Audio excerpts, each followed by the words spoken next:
Hello everybody, welcome to the Maimonides Mitzvah moment. I'm here with my good friend Daryl at the Starbucks, and turns out that Daryl is a brachas whiz. Absolutely. As of late. Today's the last day that we're going to be talking about blessings, the Rambam on the laws of blessings.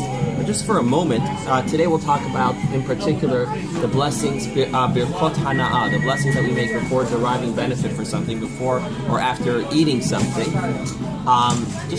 The Rambam talks about a little bit about the general idea of why in fact do we make brachot, and he explains it in a very interesting way. He says that from the Jewish perspective, nothing is really ours. So that food that you have in your pantry or the Starbucks coffee is not really yours. Hashem gives us permission to make use of it, but he says that with a condition. He says you can use it if you remember to be thankful for it beforehand. So when we make a bracha before we eat something, that's the way that we recognize, we show appreciation, and then Hashem says, sure, go ahead, l'chaim, enjoy it. If God forbid we fail to make a bracha, then Hashem's like, no, you shouldn't. You don't really have permission to use it right now. Right. But in general, it's just a very healthy thing because we tend to live in a very entitled society where people take everything for granted. Absolutely. And the fact that before we have a drink of something, before we have a snack, or any time you're gonna enjoy a meal.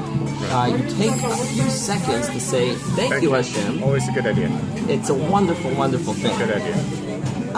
Okay, so now, let's just really quickly go through the brachot. Okay. So before you have bread, the bracha Daryl is?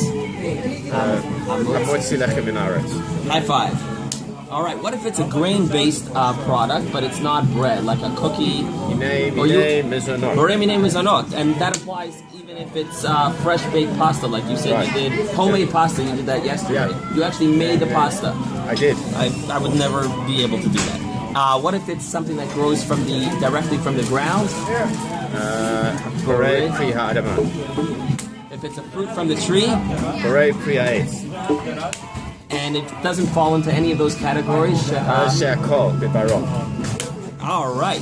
Now, very important. Once you know what the proper blessing is, it's important to know you got to make the blessing immediately before you have the food. So if it's still in the kitchen or if it's across the table, you can't make the blessing and then say pass the food. You got to have it right in front of you, make the blessing, and then eat it immediately. But Rabbi, isn't there a special blessing for Starbucks?